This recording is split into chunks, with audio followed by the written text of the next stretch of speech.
Halo, Assalamualaikum teman-teman. Kembali lagi di vlog aku. Pada video kali ini, aku akan menjelaskan cara penulisan motivation letter untuk para calon penerima beasiswa Stipendium Hungaricum atau beasiswa pemerintah Hungaria, atau juga bisa teman-teman gunakan untuk menulis motivation letter beasiswa lainnya bagi teman-teman yang ingin kuliah di luar negeri ataupun mungkin dalam negeri juga. Sebelumnya teman-teman, aku sudah memposting video tips dan motivasi dari beberapa awardee Stipendium Hungaricum Scholarship yang ada di Hungaria ini, awardee Indonesia khususnya, di video aku sebelumnya. Bagi yang belum nonton, teman-teman bisa nonton dengan mengklik link yang ada di atas ini. Oke, yang pertama teman-teman harus ingat bahwa motivation letter ini merupakan komponen penting dalam kita mendapatkan beasiswa. Jadi sebisa mungkin motivation letter yang teman-teman tulis itu adalah motivation letter yang memang ultimate ya dari teman-teman. Jadi teman-teman menuliskan motivation letter dengan baik. Jadi di sini aku akan bahas bagaimana aku menulis motivation letter untuk beasiswa Stipendium Hungaricum pada tahun 2025 kemarin. Oke, yang pertama sekali yang harus dipastikan teman-teman, yaitu kita harus tunduk pada aturan ya, atau pedoman yang memang sudah dituliskan oleh pemberi beasiswa seperti itu. Jadi di Stipendium Hungaricum itu punya pedoman yang bisa teman-teman lihat penulisan motivation letter itu formatnya bagaimana. Apakah dengan font tertentu, spasi tertentu, atau juga harus berapa karakter, itu yang harus teman-teman lihat. Nah, untuk di Stipendium Hungaricum, pedomannya itu menuliskan bahwa motivation letter itu harus dituliskan dengan font tertentu. Minimum sekali itu 1 halaman. Kisaran karakternya itu minimum ada 1.500 karakter hingga 4.000 karakter. Jadi teman-teman, untuk lebih lengkapnya, teman-teman bisa lihat tulisan yang ada di sini.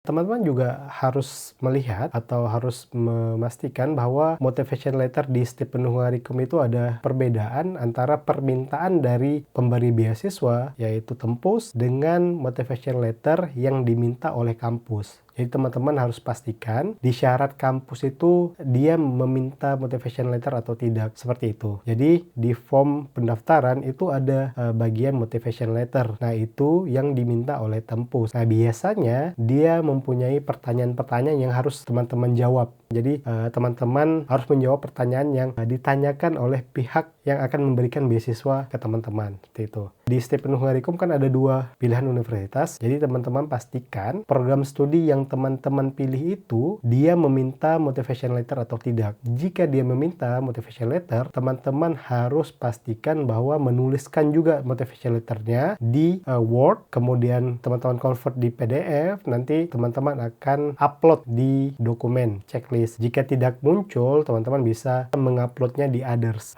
dokumen. Jadi dokumen lainnya itu diperuntukkan bagi teman-teman yang memiliki dokumen yang dimintakan oleh prodi, tapi tidak ada tempat uploadnya di permintaan dokumen itu. Jadi teman-teman harus pastikan bahwa dokumen yang akan teman-teman upload itu memiliki file nama sesuai dengan prodinya dan kampusnya. Nah, kemudian teman-teman harus memastikan bahwa penulisan motivation letter itu menjawab mengapa kalian itu layak untuk dipilih, seperti itu. Kalian ceritakan tuh kenapa kalian layak untuk dipilih. Kalian udah mempunyai prestasi apa, bekerja di mana, apakah berdampak pada lingkungan atau tidak. Kalian ceritakan saja. Ya, jangan khawatir misalnya ada yang fresh graduate, ya ceritakan aja prestasi-prestasi selama kuliah. Atau juga jika teman-teman tidak punya prestasi, ceritakanlah apa yang memang bisa dijual. Pelajaran apa yang kalian nikmati ataupun yang kalian sukai, atau mata kuliah apa yang kalian sukai pada saat kalian kuliah dulu gitu. Jadi dijual saja apa yang memang kalian miliki, ya kalian tuliskan.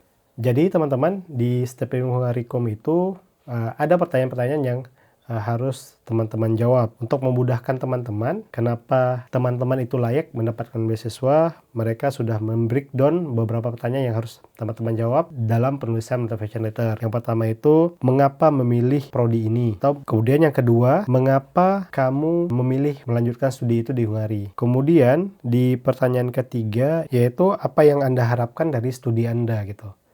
Jadi apa yang akan teman-teman harapkan jika teman-teman terpilih sebagai kandidat atau terpilih sebagai penerima beasiswa Stipendium Hungaricum itu, gitu. Apa yang teman-teman ingin dapatkan. Itu teman-teman harus jelaskan juga. Kemudian, mengapa latar belakang Anda menjadikan Anda kandidat yang tepat? Kemudian yang pertanyaan berikutnya, bagaimana program ini akan membantu Anda mencapai tujuan yang Anda cita-citakan itu? Selanjutnya, bagaimana studi yang Anda usulkan berkaitan dengan tantangan atau kebutuhan pembangunan tertentu di tingkat global, nasional, dan atau lokal? Nah, itu pertanyaannya. Kemudian juga, bagaimana Anda akan menerapkan keterampilan dan kualifikasi baru Anda tersebut yang didapatkan setelah berkuliah di Ungari? Jika teman-teman sudah selesai kuliah, gimana cara menerapkannya, keterampilan tersebut, skills-nya seperti itu. Kemudian yang terakhir, kira-kira tantangan apa yang akan dihadapi saat belajar di negara asing dan bagaimana cara Anda untuk mempersiapkan diri menghadapi tantangan tersebut. Nah, itu pertanyaan yang harus kalian jawab yang bisa mendirect kalian dalam menulis motivation letter.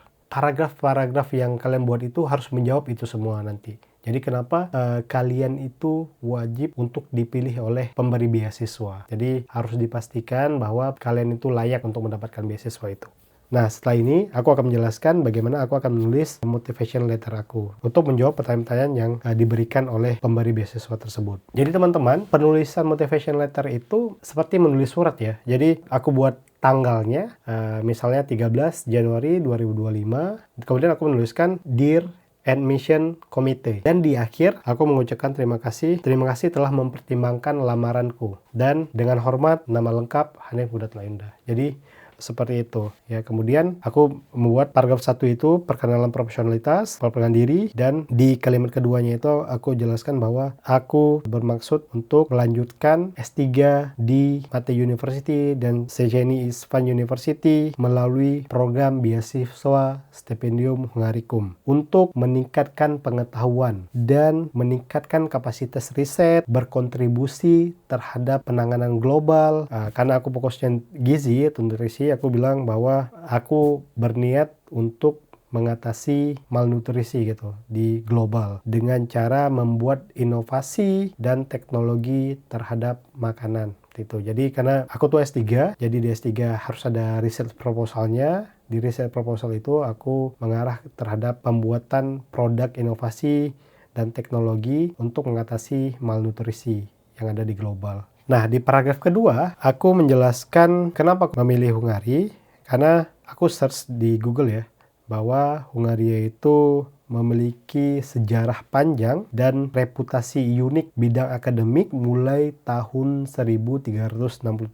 Jadi aku menyebutkan itu, Hungaria dengan sejarah panjangnya, memiliki prestasi, kemudian reputasi akademik yang gemilang sejak tahun tersebut, sehingga menggugah aku untuk memilih Hungaria. Nah, kemudian aku menjelaskan bahwa di beberapa kampus atau hampir semua kampus Hungaria itu memberikan pendekatan multidisiplin. Jadi beberapa kampus itu menerapkan multidisiplin ilmu terhadap satu tujuan yang baik ya, sehingga itu bisa capai tujuan yang aku inginkan dalam riset aku nantinya. Dan juga akses fasilitas-fasilitas yang canggih sehingga sejalan dengan tujuan atau aspirasi aku yang ingin aku kembangkan dalam bidang ilmu pangan ini.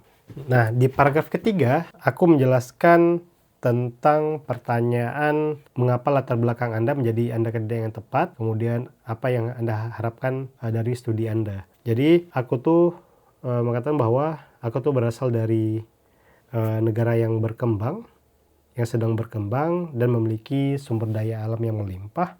Di Indonesia itu masih berjuang terkait dengan permasalahan gizi seperti tingkat kecukupan gizi, kemudian kekurangan gizi dan pemenuhan gizi.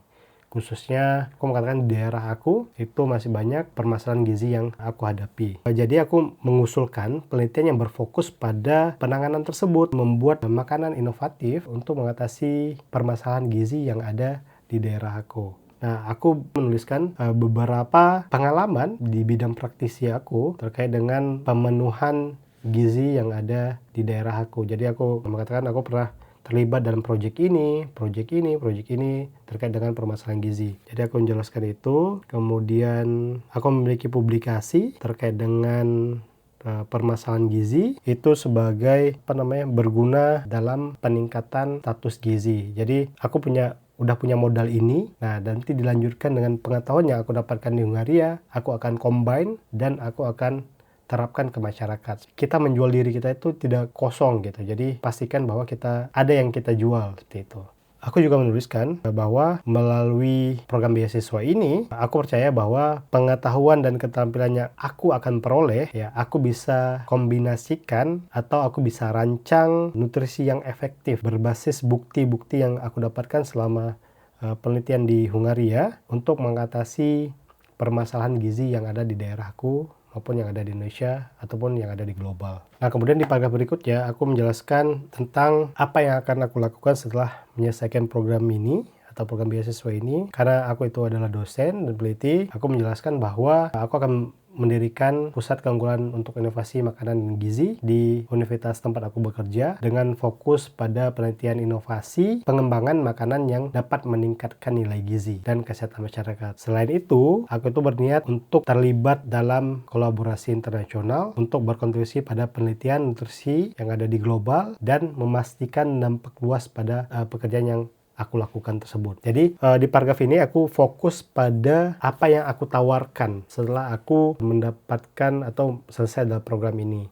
Jadi aku jelaskan bahwa kita punya relasi selama berkuliah, kita punya gelar yang bisa kita aplikasikan, kita buat yang bisa kita jadikan kekuatan kita dalam membuat sesuatu, sehingga apa yang kita buat itu dapat berdampak lebih luas. Jadi misalnya teman-teman pulang ke Indonesia, kalian buat kegiatan sosial, kalian buat suatu kegiatan yang ada di instansi kalian, kemudian kalian pakailah jaringan selama berkuliah sini, sehingga dampaknya lebih global. Gunakanlah teman-teman selama berkuliah sini, relasi dosen, relasi ilmunya, gitu, sehingga ilmu yang kalian dapat itu tidak sia-sia. Aku harapkan di paragraf ini ya kalau bisa ya selebay mungkin lah, ya seberbunga-bunga mungkin lah jelaskannya, karena mereka pengen tahu setelah mendapatkan program ini kalian akan apa sih gitu, akan ngapain sih gitu, apakah hanya ingin jalan-jalan di Eropa saja atau